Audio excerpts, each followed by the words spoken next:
Hi, my name is David Adujan, and I'm a multi-instrumentalist, singer-songwriter, filmmaker, and trainer. So I've been in the music circles for a while. I've worked as a sound tech, as a filmmaker, as an engineer, as a video crew. I've worked in so many different scenarios, and that has allowed me to experience a lot of different scenarios where sometimes conditions are ideal and sometimes not so ideal, and having to think on my feet and come up with solutions. So today I'll be talking about a few of the situations that you may find yourself in trying to stream music or a performance of any kind. So, sound. What is sound? Sound is basically an object vibrating, the air around it, and the air vibrating your eardrum. And that's how sound is produced. And so, sound has two components. It has your sound source, which could be yourself, vocals, an object, an instrument. And then you have the air, which influences the room as well. So, you have two things to think about. Mostly, you want the sound to be isolated. So you want as little of the environment as is possible. But you may not always have that luxury. And so sometimes the environment has to have a way to coexist with the sound source. The best way to do this is to use a microphone. A microphone that has directivity will allow you to isolate the sound and block out as much of the sound that you don't need, the environment, the ambience, as we call it. So every phone has a microphone, and this microphone is usually directional. It may not be as directional as maybe professional microphones, but it has a range that it can reach. First of all, I would advise that you try and record vocals with your phone to see exactly what it captures and to make your decisions from there. The second thing is if you are in a room. The room itself affects the sound and how it's reproduced in the microphone. As I said before, the sound travels through air and the air vibrates your eardrums. But that is only direct sound. Sound moves in multiple directions, so it may be hitting the walls and returning back to your microphone or your ears, and that's what you experience as reverb. If you are in a small room with very few, with a few objects around you, it may not be such a problem as a very big room where there's a lot of empty space, where the sound just reverberates all around the room. So you want to be in a room where there isn't that much space, except if that's for effect. Um, and so you have chosen the room, you have your microphone, you have your sound source, which may be yourself. If it's vocals, that is fine. If it's an instrument, you must think about how best can I record this sound source. If it's a guitar, if it's acoustic, you may have to position the acoustic guitar in a way that the microphone picks it the best. Or if it's an electric guitar, you may want to position the amplifier in a way that it directs the sound towards the microphone in the best way that it can. So you want to move yourself and all the other sound sources, be it an instrument or a piece of gear that's generating sound, around the room to find the best scenario that works for your stream. So the first scenario, you have just your phone. How do you make the best of that device? First of all, you must find a way to mount this phone on a tripod or a stand or something so that you can have a fixed position for that recorder, because now that's your microphone. It's both your microphone and your camera. And so you want that as stable as possible. Secondly, you want to position yourself in a way that is both visually pleasing and captures the best sound. So if moving the camera closer to you captures the sound better, it may be a compromise you want to take or you want to make. Secondly, you want to think about your instruments. If it's a guitar, where do you position it so that the sound is captured best from that one angle that the phone is set at? if you have amplifiers, if you have other things, especially electronic instruments that require speakers. You can position the speakers in a way and use your volume on those speakers to adjust how the sounds interact with each other in the space. If you have a room that is very reverberant, do you want to use that reverb as an effect? Maybe that would be better if the camera is further back so that it has more of the room sound in it, so that there's very little isolation. Um, and that's probably your best bet for just a phone. So the second scenario is maybe you have an audio interface. Now, not all audio interfaces can work with a phone, so you may want to connect that to a laptop. But there are some audio interfaces that you can connect to a phone, and those usually come with a designation class compliant. So if you find an audio interface that is class compliant, you just need an OTG adapter or a cable that can connect to both your phone and the audio interface and try that. If that's working, great. The audio interface may have more than one input, and that would be great for adding on instruments as well as microphones that have better isolation if that's what you're looking for. My personal audio interface is the Motu M4, and it has two inputs for microphones and two inputs for an instrument. Using that, for example, I could use one microphone for my vocal, connect my guitar in the second part for just a guitar and vocal session. If I have a looper pedal or other effects or a guitar amp, I may want to put in more inputs. And so maybe connect a keyboard with two inputs on the back and have two microphones on the front. In that scenario, there is not much you can do on the phone as far as configuration is concerned.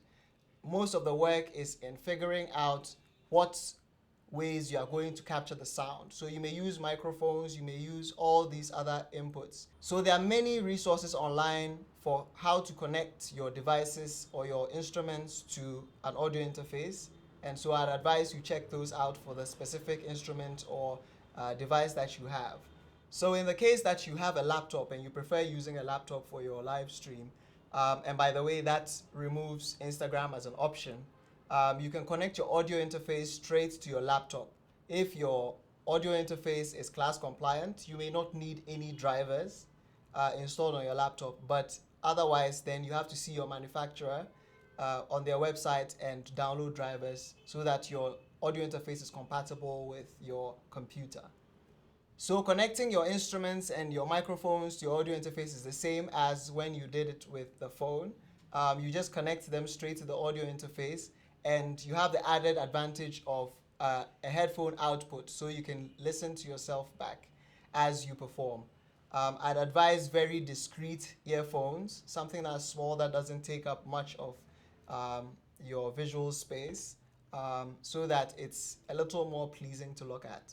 So when you connect your audio interface to your laptop, you will have the option to use the audio interface as your sound source in the software that you're using. Whether it be OBS or you're using a DAW to record or pre-record your live show, you'll have the option of selecting it within your audio devices menu, and you can just choose that, and that will replace whatever sound setup you have in the laptop built in. So for the third scenario, you may have multiple inputs. Maybe you're a band, maybe you have just a lot of devices to incorporate into your set. So the best device for that is a mixer. A mixer has multiple inputs, it has multiple outputs, it has effects sometimes, and the flexibility that comes with a mixer may be the best thing for that scenario. So you have your mixer, you have all your instruments, you have all your microphones, connect them together. Get everything into the mixer, push your faders to a level where it's good, where the balance is really good, and then take your mixer's stereo output straight into your audio interface. You'll see outputs on every mixer. So now you have your stereo input into your audio interface. The same way that you did it before, just connect that audio interface to your laptop or to your phone, and then just set it as your audio device. So there are certain situations where live isn't actually live. You can pre-record your set to be broadcasted again using an encoding software or a player of some sort. So the main difference is that you have the luxury of multiple takes and editing and adding on effects after the fact with pre-recorded sets or pre-recorded sessions. If you are going completely live, on the instant, you could make mistakes. Everything has to work on the go. But when you pre-record, you can have a little more wiggle room and you can add on as many things as you want. If you have a mixer and that doesn't have effects, you are stuck with that with a live set. But if you pre-record it, you can add the effects after the fact.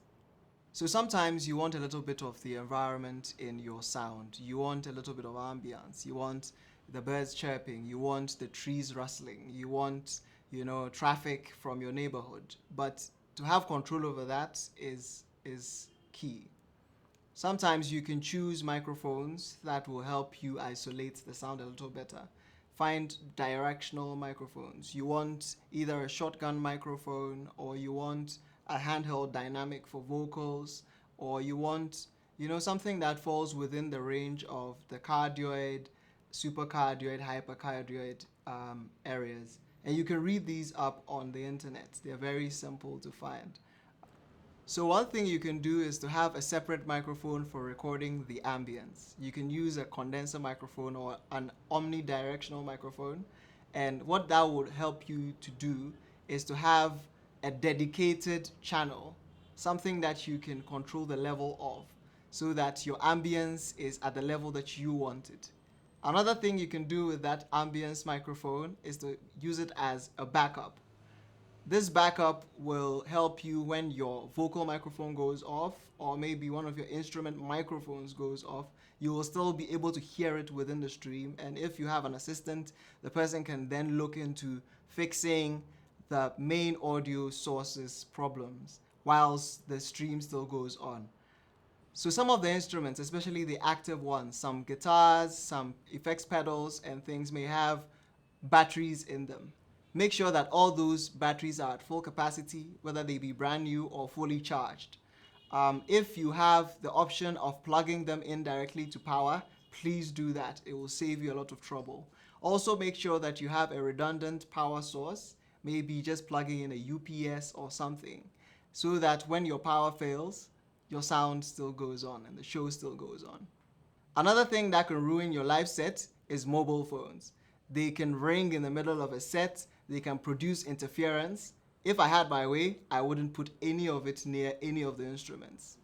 So, whether you have just a phone, an audio interface, a mixer, or the whole shebang, what you've learned today should equip you to record anything you want, stream however you want, and have the best results.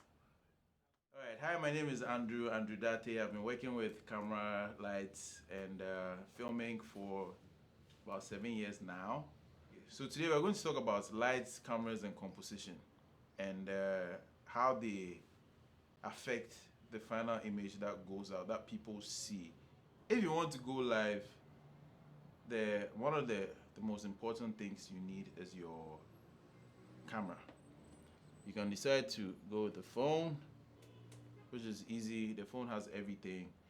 It has data connectivity, so you can just stream live straight from the phone out online.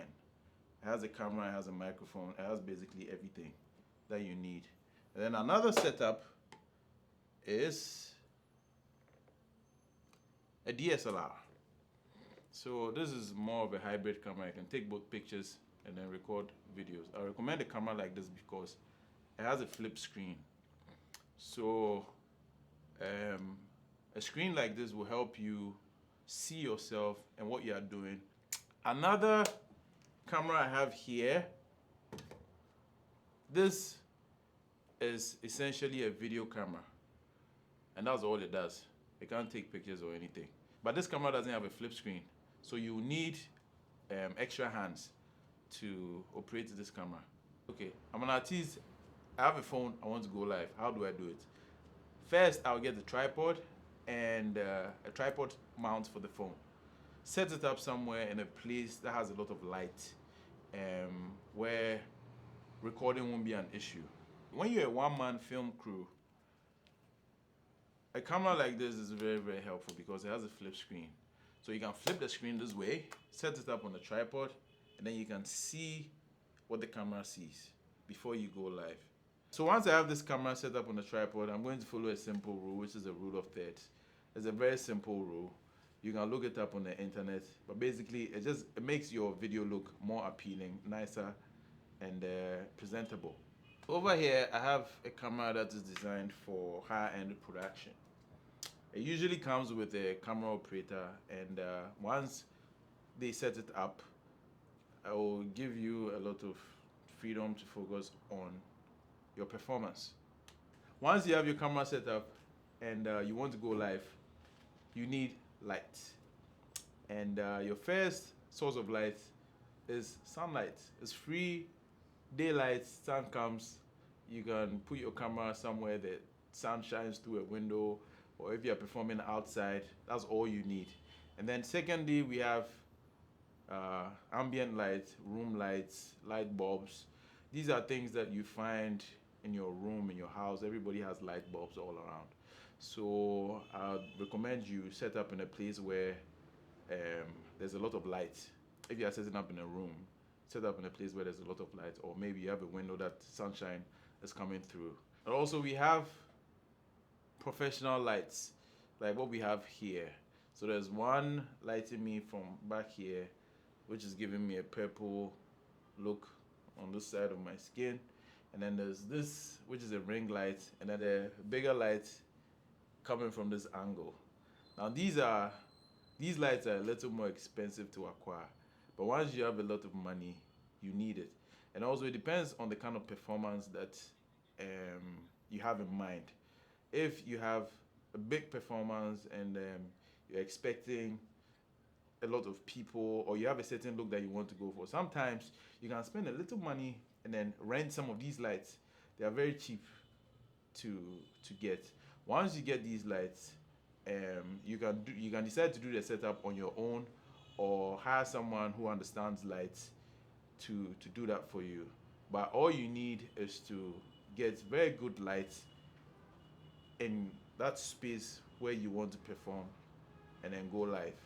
So once you determine where the light is coming from, sunlight, artificial light, or professional light, you position yourself in relation to the light, and a place that will just make you look good. If we are talking about lighting with the sun, for instance, and then you are indoor, what I would do is, I usually like light that comes through a window. Sometimes it can become very harsh. So what I'll do is maybe put a curtain, cover some parts of the window, or maybe just cover it completely with a curtain that will allow some light to come through, so it gives you a softer feel. And then you just position yourself right next to it where the sun is coming through, hitting you in that angle, and then it's going to give you a very good look. Sometimes when you're performing indoors and you want to film, you need lights, and the lights in the room can be very helpful. What you have to do is just turn some on, turn some off, see which one makes you look good in the camera, and then go with that. Okay, now I want to talk about professional lighting. The most common is 3-point lighting. We have the key light, that is the main light. An example is what we have over here, which is shining at a 45-degree angle. And then we have a fill light. So usually the fill light fills in where the key light casts shadows. And then we have a rim light. The rim light usually goes behind you, and then it separates you from the background. So it's going to give you a little light shining on the side of your face and then your body. For instance, the light hitting me from this angle is acting as a headlight and a rim light as well. So this gives you an example of what professional lighting can look like. Okay, so now I want to touch a little more on this, the ring lights, and how to use it properly. Okay, so the ring light is designed to act as a catch light to add an appealing look in your eyes. It's going to cast a round light that makes your videos look beautiful, basically. Okay, some issues you can encounter while you're filming or recording are batteries. You didn't charge your batteries before you started recording. Your camera can go off during live, and once you are live, you are live. No, nothing should come to interfere with your recording session. So you have to make sure your batteries are fully charged. Your if you are using a plug-in power, it's probably connected to the camera, and whatever you do, you absolutely have to make sure the camera doesn't go off. Okay, so the next thing I want to talk about is power source. You have to make sure you are filming in a place that has a very good power source, a very steady power source, where electricity isn't going to go off or cause flickering of your lights or the camera. Sometimes it can cause interference in your sound equipment. All these things you have to make sure they are fully checked, and you have to test your recording. You have to test your video before you go live and make sure everything is going as planned.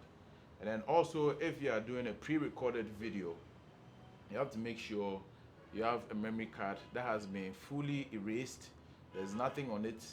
It has been formatted for your camera, and just make sure everything is set. Also test and see before you go live or you start the recording, or it's going to cause issues. So with all that you've learned, you should be able to go live with your camera, your lights, and everything you need to make you look good in front of the camera. Hi, my name is Jamal Shaibu. I'm the co-founder of Red Dot Multimedia. And we've been in business for about 7 years. We do live streaming, videography, photography, and motion graphics. Yes, that's our core business. I started streaming about 10 years ago. I remember my first experience. It was a church, and we got there. I set up everything, and we went live. You know, you have the preview, and then you have your live window. So I went live only for about 10 minutes, and I was getting feedback that we were not live. So I was asking myself, what is happening? And then people came to tell me, no, you have a black screen. You are not live. The video was apparently on just my preview and not on my live. So that was my very first experience, and it wasn't a nice experience, but it was a hard ground to learn for. I'm self-taught, learned everything online, and yeah. So first off, I want to mention that for tools, when you talk about live stream, the main things, you have three main things which are very, very, very important, which is your video, your audio, and the internet connection. Now every other thing, which is the text, overlays, your logo, all those things are just additions. But the key things, your video, your audio, and a very stable internet connection. So the tools you will need vary based on the kind of stream you are doing. We have a basic stream, we have a sophisticated slightly where you use one camera. Okay, so it's just one camera plugged into your PC, and then we have the very complex setup. So I will pick it step by step, and then you will know the tools you will need for each setup. So for the basic setup, you will need a phone, you need a webcam, you need a tablet. That is the most common one in town now. You see a lot of people go live on Facebook, on Instagram, on Twitch, on YouTube, and it's just their phone or a tablet they go live with. Now, it is important that if you want to get a very, very good and make it a little more professional, get a tripod so that your video is stable, okay? And that gives you a very strong video output. Now, like I mentioned, you need video, audio, and then a stable internet for a stream. Now, when we talk about, for the basic, the phone, tablet are going to will take care of your video and your audio, because the phone gives you microphone, so you're able to your audio is able to go out. So the phone will take care of the video and the audio aspect, and then you have a strong internet, usually your Wi-Fi or your phone data, and then you go. So you just set that up. Make sure, it is very, very important you run before you go live. Make sure you run a test. Running a test, you can just stream to yourself. So just make sure that you set your stream not to public, but to just you. Okay, so you just go live for about a minute or two, listen to the audio, listen to the environment before you go live for everyone else to see. Let's just say you are going live on Instagram. You take your phone, sign in, right? You take your phone, you sign in, and you swipe to your right. So when you swipe to your right, you will see there you have, that's where now Instagram is updated. So you see story, you see reel, you see the live button. Go to the live button. You will usually, once you are using your smartphone, it's automatically set to your front camera. Okay, so once you go to live, it's set to your front camera. You should see yourself there. And then you can just click on the live button, which is the very big button in the middle there. Click it, and then you are live for everyone to know and hear about you. Instagram usually announce and tells everybody that you are live. Once you are done with your stream, make sure to end it. It's very, very important you end it. Swiping or leaving the screen doesn't mean you've ended your live. Make sure you press the end button, and once you end, Instagram will give you the option to either save to your story or delete. You do whichever one you want to do. If you want to delete it, just click delete and it deletes it. If you want to save to your story, make sure you hit save to my story. So you can do the same thing for Facebook. Once you end your live, you can delete it or you can view the post. You can save the post to your timeline, and you can do the same thing for YouTube and all the other channels you want to stream to. So the second setup is a slightly more sophisticated setup where you connect one camera to your computer and then you go live with it. That you will need a capture card. Okay, that will help you capture the video from the camera into your computer. Now you will need an encoding software for that. You will need OBS. Example, OBS is a free software, encoding software. So you connect it and then you can add your shot. Okay, you add your video shot to it. You add your audio. Some cameras come with inbuilt audio. So once you are capturing with the HDMI or whichever cable you are capturing with, it will come with the audio. So then once you add a video, it will capture the audio as well. Then you don't have to worry about audio. But if your camera doesn't support audio, then you would have to get an external audio in. So you set up your audio, your video, you add, this is where you can add your titles. This is where you can add your logo, your text and all that. And then you log in to your account, your Twitch account, your Instagram account, your Facebook account. Now the thing with Instagram is you can't go live with OBS. You will need a third-party app to do that, which is, you can just try Yellow Duck. Okay, and then it gives you the option to log in. You log in, and then once you click go live on OBS, it will show on your timeline. Again, it is very important to run a test. Run a test, because you never know, since you are running it through an encoding software, you can go live without audio going live or without video going live, like my first experience where I thought I was live but I wasn't live. Okay, so that is very important. There's a more complicated setup where you have 2 or more cameras connected to a switch, and then you connect your switch to your computer. Then you can have multiple camera feeds. So it works the same as the one camera setup, just that this time round you are going to have more cameras connected to your switch, and then from your switch to your computer. So once you switch whichever camera you want, that changes on in OBS, and then you go live with. These are the main setups we have in live streaming: basic, 1 camera or 2 camera setup. So one of the common problems I see a lot of people face is running out of battery power, either on their cameras or on their phones. Now for your phone, you can just make sure you are fully charged, and it's your phone, you've been using it for a while, so you know how long you can go on a video or how long you can go without running out.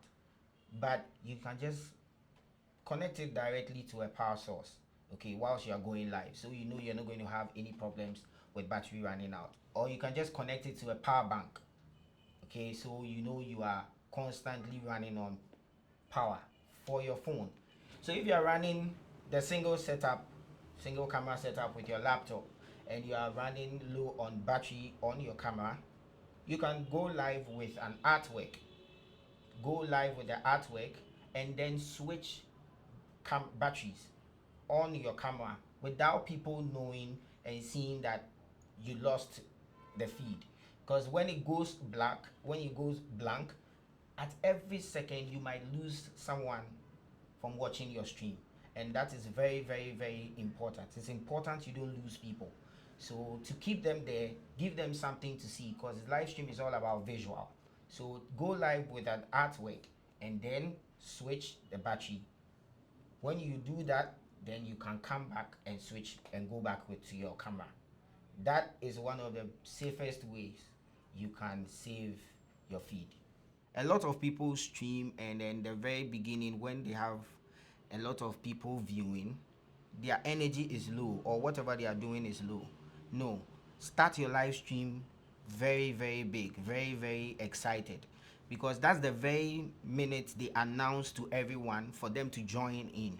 So when someone joins in and they see that whatever you are doing is not exciting, they will go out. Okay, to keep your audience, make sure it's very exciting, make sure it's engaging, then they stay. Then you can go on with all the other things. It's very important you run a test before you start. Run a test before you start, and check all the video shots, all the audio, because all these things can affect your audience, whether they will stay, whether they will leave. It all depends on all these small things. Stable internet is so essential. If your internet is not good, your internet contributes to about 50% of your stream, because video and audio is about 50, and then your internet is like 50. So if you have all the big equipment and all the big gadgets set up and your internet is bad, then it doesn't go out there. So internet is as important as your video and your audio. Thank you. Hi, my name is Amelia Date, and I'm an actor. I also co-run a theatre company called Accra Theatre Workshop. In terms of my experience with acting, I've been acting for pretty much almost my whole life. I started acting when I was a little girl, doing plays at home for my parents, and I also went to university and studied acting at the collegiate level. I also, after some time, went back to school and obtained a master's degree in acting. So when we talk about the tools of the actor or the tools of a performer, your tool is yourself. Your body is your instrument. So the main things that we talk about are your body, your voice, and your imagination. Those are really the three things that you need, and you need to train those things so that when it comes performance time, you're able to perform optimally so that the audience can enjoy your performance. When we talk about knowing your angles, as a performer, your mirror is your best friend. You always have to practice your angles in front of a mirror, and then you go on to using your camera and recording yourself, especially in close-up, so that you know what angles are flattering for you and you know how to work your camera. We know that generally some angles are not the most flattering. You don't want the camera looking up your nose or under your chin. So always know that you can try so many different angles with your mirror and then record yourself, especially in close-up, so that you know what angles work best for you. Let's say that you're going live stream on your phone. You don't want to put the phone underneath your nose or under your chin. You ideally want the phone to face you, or you want to put it slightly above so that you're looking up at it. Those are usually the most flattering angles. And so when you are going to go live, just make sure that you practice a little bit with your phone or whatever device you're going live with before you actually go live. When it comes to delivering a good performance, everybody wants to be able to emote and put everything out to the camera and just show everything that they're feeling or the song wants to evoke. What we have to remember, however, as performers is that emotion is only a byproduct of action. What that means is that as an actor or as a performer, you need to know what your action is. You need to know what you want from the person that you're singing to, because your song has a subject. You are singing to somebody in particular. And even if you're singing to your audience, you have to find somebody in your mind that you can say, okay, I'm talking to Tom, and this is what I want from Tom. I want to get Tom to tell me that he loves me, right? That is more active. So you're doing something to be able to get Tom to tell you that he loves you. So if you choose a very strong action, like I want to get somebody to tell me that they love me, all these different tactics start to come out. You can plead with the person, you can beg the person, you can cry, you can even tease the person or flirt with the person. All these are different ways that will make your performance more active, and then emotions come out of your performance, and then we believe what you are saying to the camera. Now, everybody wants to be able to perform and leave everything on the floor, on the camera to their audience. But we can't always do that, because sometimes you need to pick up an emotion very, very quickly, and you need time to build up to that. But at the same time, you have lights people setting up, you have sound people setting up, you have the crew running around. In that case, we have to learn to have emotional preparations ready. What an emotional preparation is that you have some kind of emotion that you can quickly just bring up in yourself by thinking about something that puts you in that place. So let's say that you have a memory of something that brings you so much joy. And in your performance or your song, you're performing something that elicits joy. You can think about that thing in your life that gives you that joy, and then that will bring up the emotion that you need to put it towards the camera for a quick and effective performance. One thing to remember is that one emotional prep doesn't always work. Sometimes it will work, another time it won't work. So it's good to have so many different things that bring up so many different emotions for you, so that let's say your one thing that brings you joy doesn't really work today. You can jump on another thing that brings you joy, and then you will use that for the performance for that day. Let's talk about microphone technique. So let's say you are performing for the camera and you have your microphone. The proper way to hold your microphone is not to hold where you're going to be speaking into, because that will muffle your sound. You ideally want to have a strong grip on the stem, and then have your thumb also holding the base on the other side. That shows that you have a strong grip on your microphone, and you're also not interfering with the sound that you're going to be producing. Now, another thing to remember is that the kind of microphone you're using will determine the kind of sound that you're going to produce. If you have a condenser mic, for instance, a good rule of thumb is to be 6 to 12 inches away from the microphone. An easy way to do it is to stand 6 inches away from the microphone first, and then you can adjust as needed. One easy trick you can try with the condenser microphone is to make the hang 10 sign or the telephone conversation sign. Just make sure that you put your thumb close to your mouth and then your pinky finger close to the microphone. This is a good distance to start with.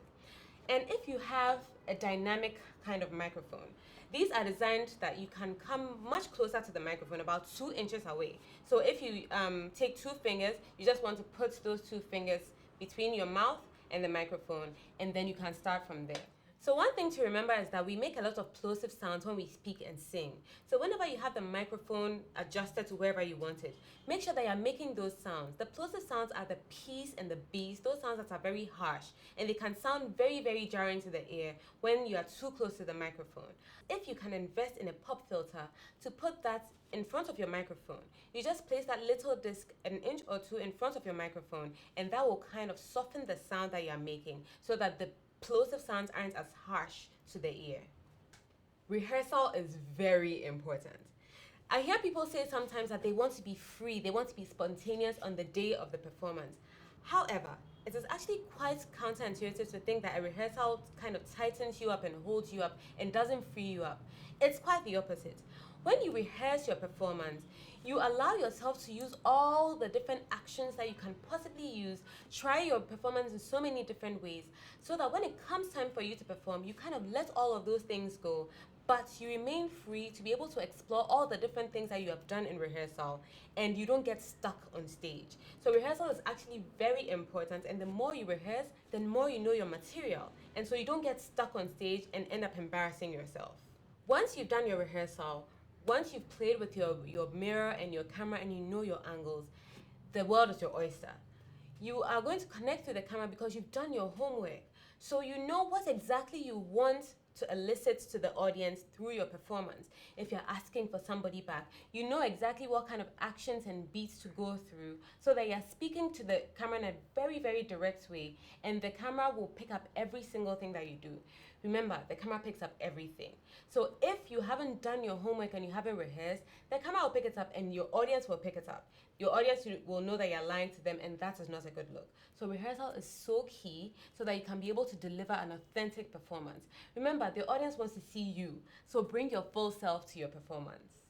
So let's now talk about some common problems. Sometimes people get stage fright, your nerves can take over, and you can even forget your lines. One of the basic things that spans across the whole of performance is learning how to breathe properly. When we get nervous, it automatically affects our breathing. We start to breathe shallowly from the chest. However, we have to learn how to breathe in deeply into our bellies and let the breath out in the same manner. When we do that, we relax our muscles and everything else kind of eases up in our body. So, the next time you have stage fright or you forget a line, take a moment, don't rush, just take a couple of deep breaths into your belly and let them out again, and the lines will come back to you. If you feel as though you are never standing in front of a stage, in front of people, one other trick is just to look on the heads of people as opposed to into their faces. Or another thing you can do is find somebody that you are very comfortable with and direct your performance towards them. Another thing that fixes all the troubles that we have in performance, again, like we've mentioned, is rehearsal. Once you know your material inside out, you can always find your way through your performance. So remember to rehearse, and you have a solid performance. Finally, enjoy yourself. Your audience is here to watch you because they love what you are doing. And you are doing it because it's fun. So remember to have fun. Remember to be able to express yourself as openly as you'd like to and enjoy the performance that you are giving to your audience, because that's the way the audience is going to enjoy your performance too. I hope you've learned a lot from today's session, and I hope that your next performance will be so amazing. Remember, have fun, learn your material, and you'll be good to go. Hello, my name is Elizabeth Afua Sutherland. I'm the co-director of Accra Theatre Workshop, and I also run an art space called Terra Alta. And today I'll be talking to you about marketing, because you're going to be running a live stream.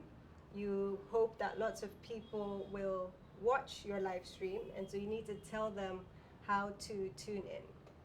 And I always like to start with this question, a few questions, when you're talking about marketing. First thing, who's your audience? 2, where is your audience? And 3, how do you reach them? Before you think a lot about your audience, you need to think about what you're doing. So what kind of live stream are you doing? Are you doing a full-on concert? In which case, what kind of people listen to your music? Are they like rap fans? Are they folk fans? Because those people live in different spaces online and in real life. And so you have to think about where do hip hop heads hang out? Where do people who like classical music hang out? Where do Afrobeats fans hang out? And how do I reach those people? Sometimes you may know those people. They may already be following you. Those are your fans, your followers on Instagram or Twitter or any of your social media handles. Those are the people that you can kind of post and then it gets directly to them. That's what we call your organic reach. Those are people that you don't have to pay to access their opinion. They already are interested in what you are doing. They want to know more. So when you post that you're going to do a live stream, they are already invested. So there are free tools that you can use to design your marketing. So for instance, you'll need a flyer or a trailer for your event, your live stream. You can use free tools like Canva, which provides a template, which in different formats for Instagram, for Twitter, for your Facebook headers, for your SoundCloud or your blog headers. This will give you suggestions as to where to put your text. It will allow you to drop in photos that you have taken into the template, and it will even allow you to make GIFs, which are those animated images from your own content. Then you can share that to your followers in advance of your live stream so that they know you're going live. They can save the date and the time, and then they can tune in when you are live. So if you have a mailing list, or you collect the information of your followers, which you should be doing every time you have a live event or any event where you can ask people to leave their email address, their phone numbers, or their handles so that you can get in touch with them later. You will be able to then send this information that you've prepared out to them. So this again is organic reach because you are not paying for marketing to these people. This is direct marketing. you, the artist, are sending material that you have made directly to people that you follow. But sometimes you don't have a lot of followers. You have only a few followers and you want to expand the reach of people who see your content. So for instance, maybe you have only 500 or 5,000 followers and you want to reach 50,000 people. You will have to pay for ads. So different services like Instagram, Facebook, have paid services where you can pay to boost your post to reach more than people that are in your network. So different services like Facebook and Instagram specifically, but other social networks and even on Google, you can pay to boost your post to reach more people than follow you at the moment. So if you have only 200 followers over all your social media accounts and you wanted to reach 10,000 people for a live stream, how would you do it? You could pay for an ad. So there are services like Google AdSense, there is advertising on Facebook and on Instagram, and you can pay for those services to boost your post. So when you are done with posting your image, you'll see options that will allow you to boost your post, especially that's the language that Facebook uses across Instagram and Facebook. And you can pay however much is within your budget to send that post out to more people than are in your immediate network. What that does though is that sometimes when you post after that, because they want you to pay for the ad, you may see reduced visibility of your regular posts to your people who follow you. You may also not get as many quality followers as the people who are directly interested in your stuff. We always talk about the difference between quality and quantity. So you may have 50,000 people following you, but if you wanted to push a project or a product, only 10 or 20 of them would buy. Versus if you had 1,000 followers who are already invested in your stuff, they're following you because they really like what you do. And maybe you'll get 50 or 60 people to buy your stuff because of that affinity with your work. So you have to weigh what it is that you want out of a marketing campaign. Do you want the quality in terms of people who really want to invest in you and your career as an artist, as fans, as followers of your work? Or do you want the quantity, the large numbers of people, the hype, because that may look better for you if you're chasing recording deals, if you're trying to get concert deals. But again, remembering that, are you trying to convert this into paid money or you're just trying to convert this into hype? And that is entirely up to you. If you would like to monetize the content that you put out on your live stream or on any of your online platforms, you can also look at the tools that are provided on Instagram, YouTube, Spotify, Bandcamp, and many other sites to actually monetize the number of plays you get. This doesn't necessarily apply to live streams, although you can put up a paywall if you have your own website in order to charge people tickets so that you can have a ticketed event online. And you can talk to maybe somebody who is a technical person in your country, or you can Google the lots of free tools and paid tools that are available for you to do that. You can also sell merchandise alongside your shows. If you have a live stream happening, you could have branded merchandise around that particular live event and use what we call drop shipping. So these are people that will supply the merchandise and will print, for instance, t-shirts according to orders. Instead of you going out and buying a bunch of t-shirts and getting your name and your brand printed on it, they will do that for you and they will ship it to your customers for a small percentage of the fee, and that will be paid into your account.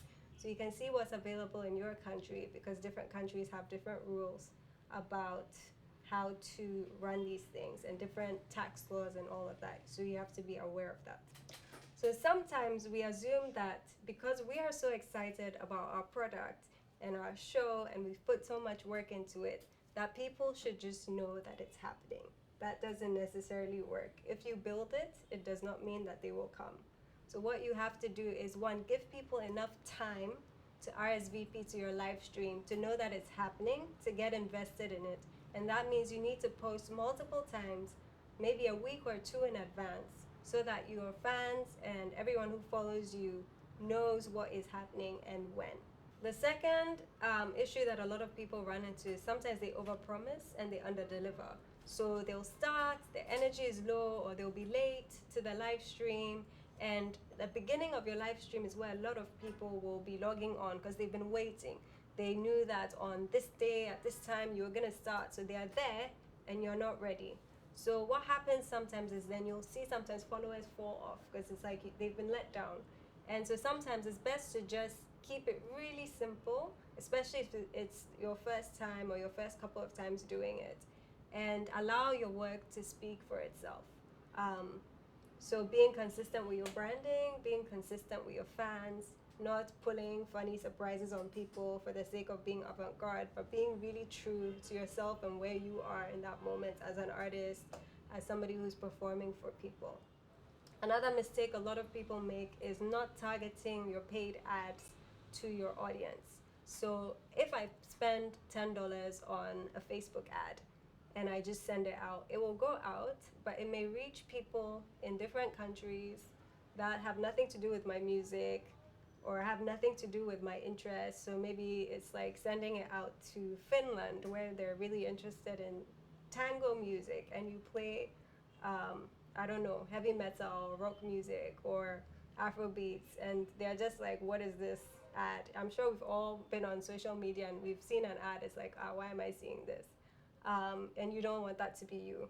So make sure that you actually target your ads. You can pick the demographic of people you want your ads to reach. Do you want to reach more young women or young men?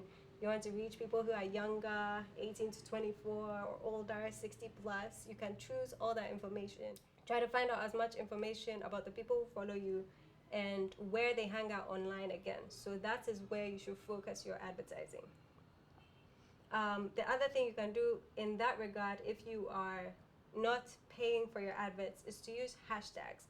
A lot of people use hashtags wrongly.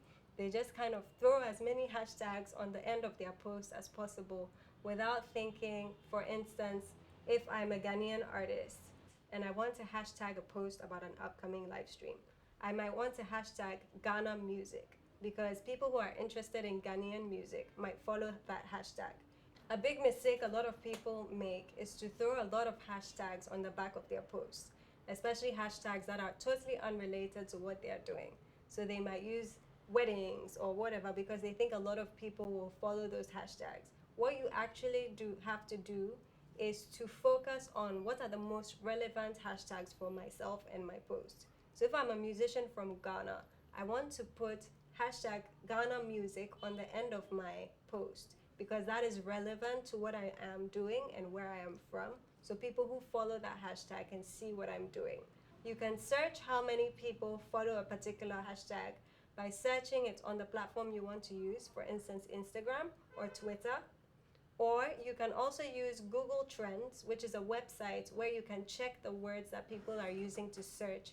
What always helps in managing your posts is to use a tool like Hootsuite, which is like a social media diary, because you can't just post once and forget about it. You have to post multiple times, but sometimes you're too busy or you forget.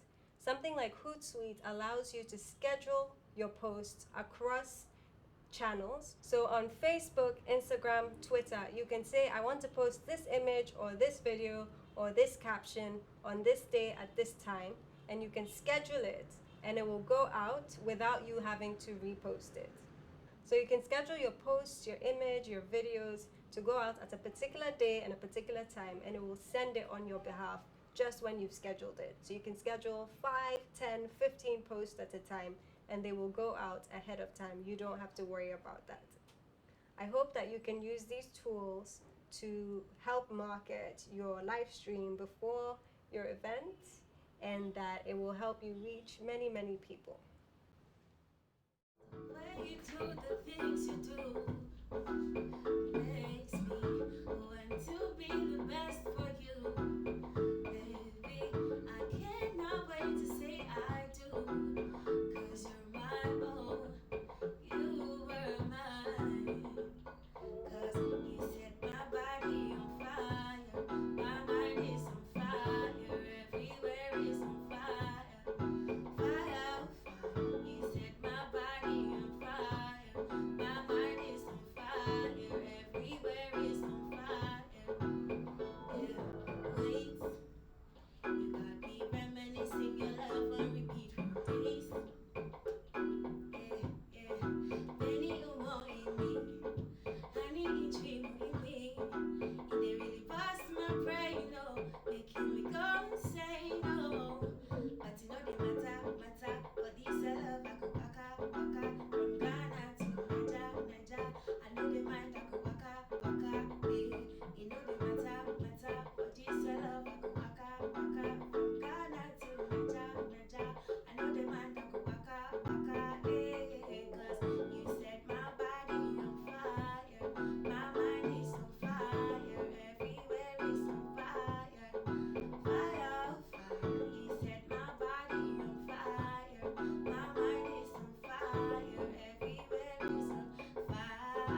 for tonight. Thanks for watching.